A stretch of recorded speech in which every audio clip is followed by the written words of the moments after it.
5G बहू। सुमित्रा जी का बेटा था अमित और बहू का नाम था अमृता। सुमित्रा जी की बहू की बातें सुनकर ऐसा लगता था कि जैसे वो बहुत इंटेलिजेंट है, क्योंकि उससे कभी भी कोई भी सवाल पूछो फट से जवाब दे देती थी। अरे भाई, उसके जवाब से तो गूगल भी पीछे रह जाता था। और इसलिए कम से कम सुमित्रा जी के घर में तो किसी को भी गूगल की जरूरत ही नहीं पड़ती थी।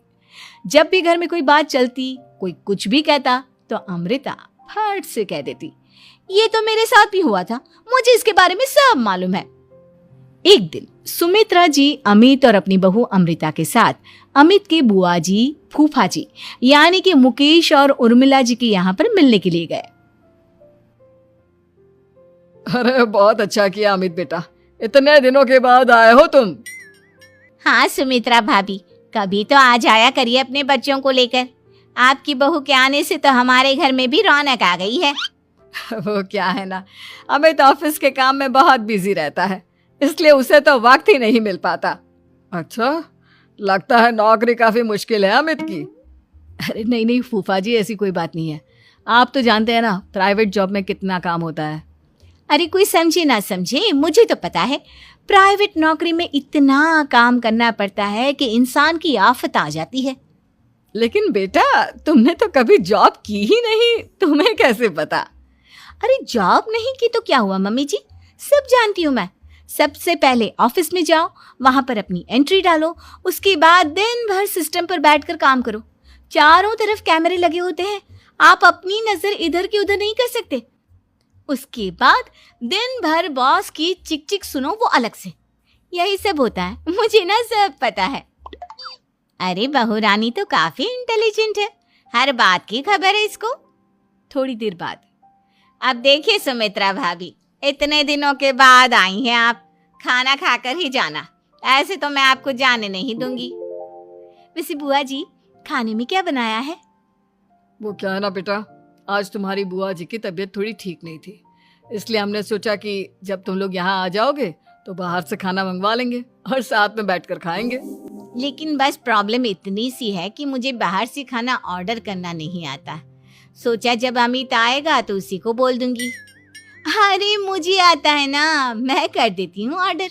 बताइए क्या क्या मंगाना है आपको? इटालियन, कॉन्टिनेंटल, इंडियन, पंजाबी, सब पता है मुझे। क्या बात है बहू, क्या घर में भी खाना रोज बाहर से ऑर्डर करती हो? अरे नहीं बुआ जी, ऐसी कोई बात नहीं है, बस मुझे ना सब पता है। कोई बात नहीं अमृता, मैं अपने फोन से ऑर्डर कर देता हूँ। अरे क्या बात है, आजकल ऑनलाइन डिलीवरी पर कोई ऑफर नहीं चल रहा है, वरना काफी पैसे बच जाते। कैसी बात करते हैं अमित, मैं कह रही हूँ ना मुझे सब पता है। मुझे एक बहुत अच्छा ऑनलाइन डिलीवरी वाला मालूम है, जहाँ पर 50% ऑफ मिल जाएगा। और आज तो वैसे भी फ्राइडे है ना, फ्राइडे को तो उस पर 50-70% ऑफर मिलता ही मिलता है।